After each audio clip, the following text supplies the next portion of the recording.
Hello दोस्तों, good evening to all of you. जैसा कि आप लोग थंबनेल देखकर समझ ही पा रहे होंगे कि आज इस वीडियो के माध्यम से हम ये डिस्कस करेंगे कि किसी भी डीसी मशीन में ईएमएफ इक्वेशन क्या होता है और ये किन फैक्टर्स के ऊपर डिपेंड करता है। आज हम इस वीडियो में डिराइव करेंगे और आपको ये बताएंगे कि EMF equation of A DC machine क्या होता है। दोस्तों, टॉपिक शुरू करने से पहले मैं आपको एक इम्पॉर्टेंट बात बता दूं कि आज का वीडियो बहुत इंपॉर्टेंट होने वाला है। प्लीज़ इस वीडियो को स्किप ना करें और एंड तक देखें, क्योंकि कई सारे ऐसे गवर्नमेंट एग्ज़ाम्स होते हैं जिनमें दोस्तों ईएमएफ इक्वेशन के ऊपर डायरेक्ट क्वेश्चन फ्रेम होता है। तो चलिए शुरू करते हैं। तो दोस्तों, क्या होता है EMF equation of A DC machine. इसमें क्या होता है कि हमको कुछ फैक्टर्स एज्यूम करने पड़ते हैं। तो चलिए दोस्तों, सबसे पहले हमने जैसे लिखा है लेट अस एज्यूम दैट, तो कुछ फैक्टर एज्यूम करते हैं।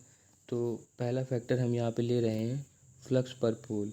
मैं क्या कह रहा हूँ, फ्लक्स पर पोल। फ्लक्स पर पोल का मतलब दोस्तों क्या है, इसको हम फाई से डिनोट करते हैं और इसकी यूनिट होती है वेबर। फ्लक्स पर पोल का मतलब ये है कि हमारी जो मशीन है उस मशीन में कितने नंबर ऑफ पोल्स हैं। जैसे हमारी 2 पोल की मशीन है या 4 पोल की मशीन या 8 पोल की मशीन है, तो हर पोल में कितना फ्लक्स इंड्यूस हो रहा है वो हमारा फ्लक्स पर पोल होता है। दूसरा दोस्तों हमारा है नंबर ऑफ आर्मेचर कंडक्टर्स। हम क्या करें, number of armature conductor, armature conductor, इसको हम दोस्तों डिनोट करते हैं जेड से। नंबर ऑफ आर्मेचर कंडक्टर का मतलब ये है कि जो हमारी मशीन है, हम सब जानते हैं हमारी मशीन में 2 पार्ट्स होते हैं मेन, एक रोटर होता है, एक स्टेटर होता है। तो डीसी मशीन में जो आर्मेचर वाइंडिंग होती है वो हमारी रोटर पर रखी जाती है। तो आर्मेचर वाइंडिंग जो रोटर पर रख रहे हैं उसमें कितने नंबर ऑफ कंडक्टर्स हैं, कितने नंबर ऑफ आर्मेचर कंडक्टर्स है, वही हमने यहाँ लिखा है कि नंबर ऑफ आर्मेचर कंडक्टर्स, और इसको दोस्तों जेड से डिनोट करते हैं। तीसरा है हमारा revolution per minute, revolution per minute. Revolution per minute का मतलब, इसको हम एन से डिनोट करते हैं। रिवोल्यूशन पर मिनट का मतलब कि हमारा जो रोटर है वो 1 मिनट में कितना घूम रहा है, अगर सिंपल भाषा में कहें तो। और इसको ऐसे भी लिख सकते हैं N equal to N by 60, small N equal to capital N by 60। अगला दोस्तों हम जो फैक्टर रिज्यूम करते हैं वो होता है हमारा number of poles. Number of poles तो आप वेरी इजी समझ ही रहे हैं कि हमारी जो मशीन है उस मशीन में कितने नंबर ऑफ़ पोल्स हैं, इसको हम पी से डिनोट करते हैं। और एक फैक्टर और हम डिनोट करते हैं दोस्तों, वो होता है हमारा number of parallel path. Number of parallel path, number of parallel path जो है उसको हम ए से डिनोट करते हैं। दोस्तों यहाँ पे बात ये ध्यान रखने वाली है कि जो नंबर ऑफ़ पैरेलल पाथ हैं ये हमारे 2 तरीके के होते हैं। जनरली दोस्तों होता क्या है, डीसी मशीन में जो नंबर ऑफ़ पैरेलल पाथ, वो हमारी वाइंडिंग के बेस पे होते हैं कि हमारी किस तरह की वाइंडिंग है। तो जनरली होता क्या है दोस्तों, जो हमारी डीसी मशीन है उसमें 2 तरह की वाइंडिंग होती है। एक वाइंडिंग को लैप वाइंडिंग कहा जाता है और दूसरी वाइंडिंग को वेव वाइंडिंग कहा जाता है। तो लैप और वेव वाइंडिंग के बेस पे ही number of parallel path choose किए जाते हैं। तो हम क्या कह रहे हैं, on the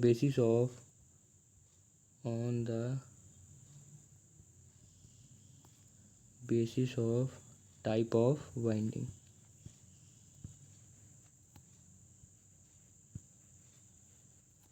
on the basis of types of winding.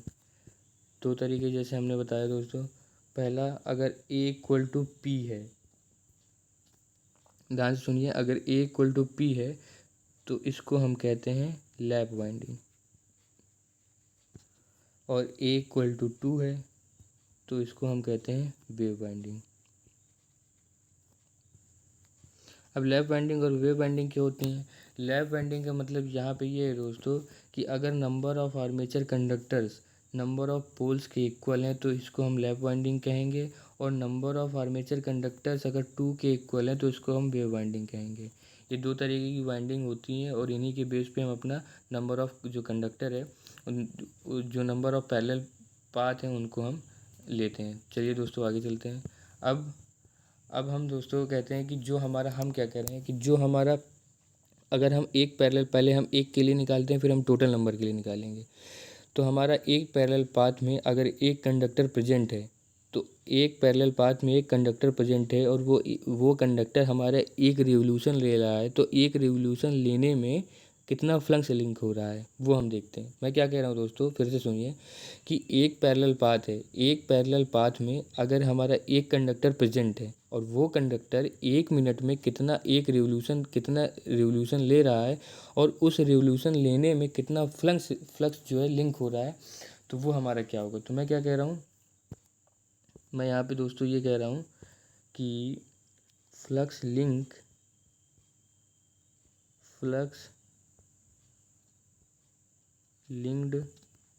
With one revolution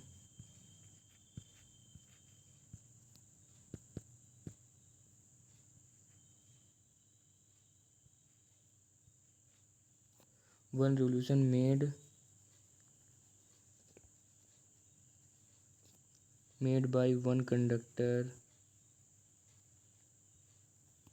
present in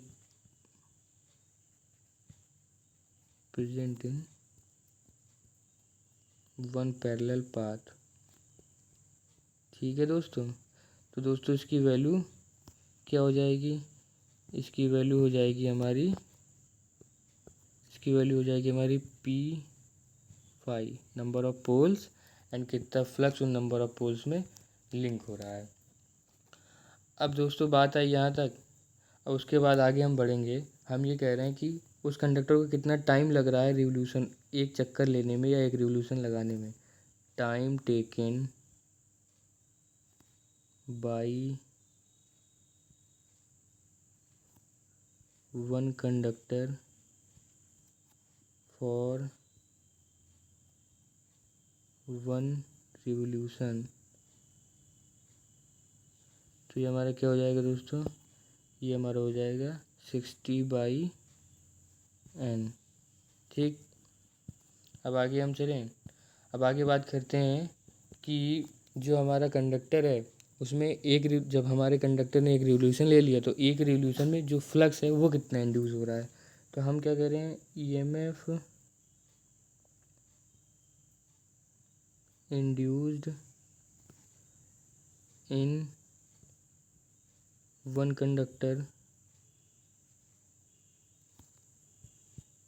in one revolution. तो दोस्तों इसकी वैल्यू क्या हो जाएगी, इसकी वैल्यू हमारी होगी E = P5 अपॉन कितना रिवोल्यूशन हो रहा है, 60/n।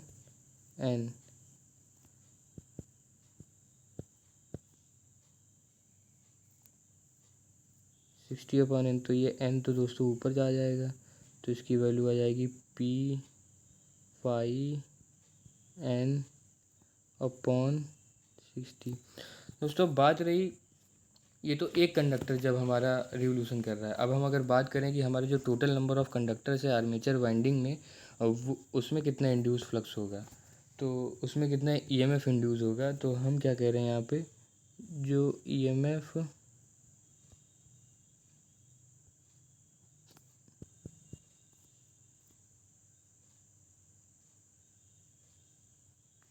Induce in all conductor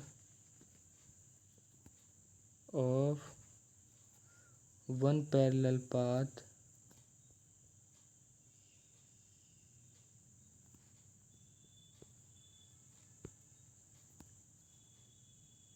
in one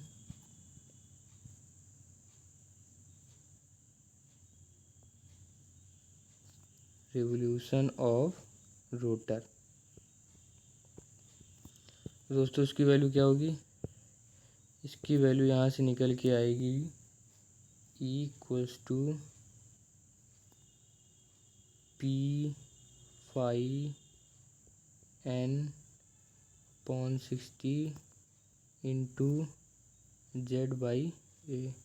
तो यहाँ से इसकी वैल्यू क्या आ जाएगी दोस्तों, इसकी वैल्यू यहाँ से आ जाएगी P phi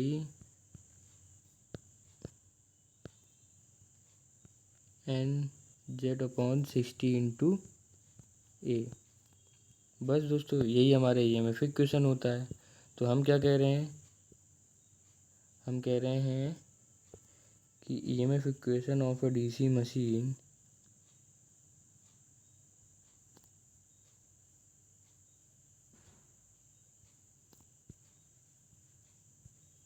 ये क्या होता है हमारा दोस्तों, इसकी जो वैल्यू होती है वो होती है E equals to P phi N Z upon 60 into A. दोस्तों ये बहुत इम्पोर्टेंट फार्मूला है और इसको आपको याद रखना है। ये हमारा जो फार्मूला है ये EMF equation of A DC machine का फार्मूला, तो आपको इसको ज़रूर याद रखना है। अब बात आती है दोस्तों कि DC मशीन में तो हमारी दो मशीनें होती हैं। एक मशीन होती है जनरेटर और दूसरी मशीन को हम कहते हैं मोटर। तो होता क्या है, दोनों मशीन में दोनों मशीन में जो EMF इक्वेशन होता है वो सेम होता है। तो हम बात करते हैं फॉर जनरेटर की। अगर हम जनरेटर की बात करें तो उसमें EMF कितना इंड्यूस होगा, इसको हम दोस्तों EG से डिनोट करते हैं। EG इक्वल टू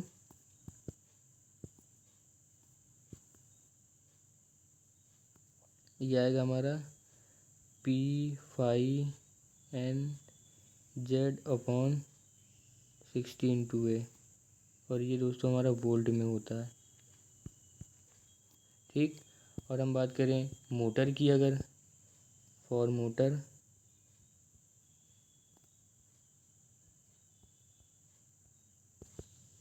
के केस में तो इसको हम दोस्तों डिनोट करते हैं EB से।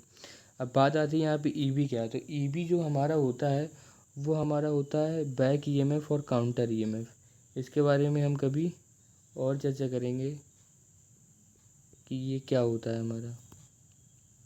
आप आज के लिए इतने समझ लीजिए कि EB को जो हम कहते हैं वो बैक EMF या काउंटर EMF के नाम से जानते हैं। दोस्तों मैं यहाँ लिख भी देता हूँ जिससे आपको ध्यान रहे। EB equals to back EMF और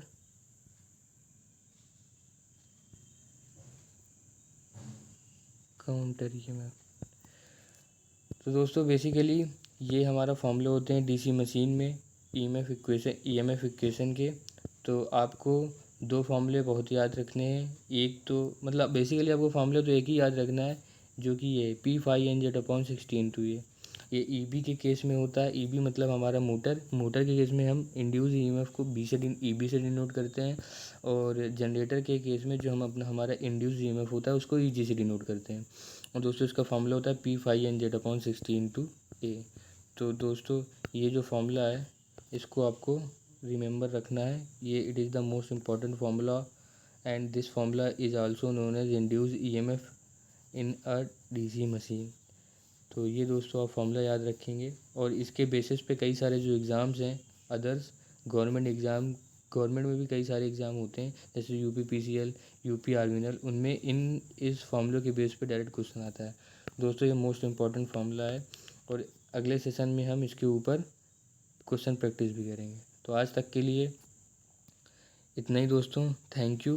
हंसते रहिए, मुस्कुराते रहिए और देखते रहिए इंजीनियरिंग नॉलेज। थैंक यू दोस्तों।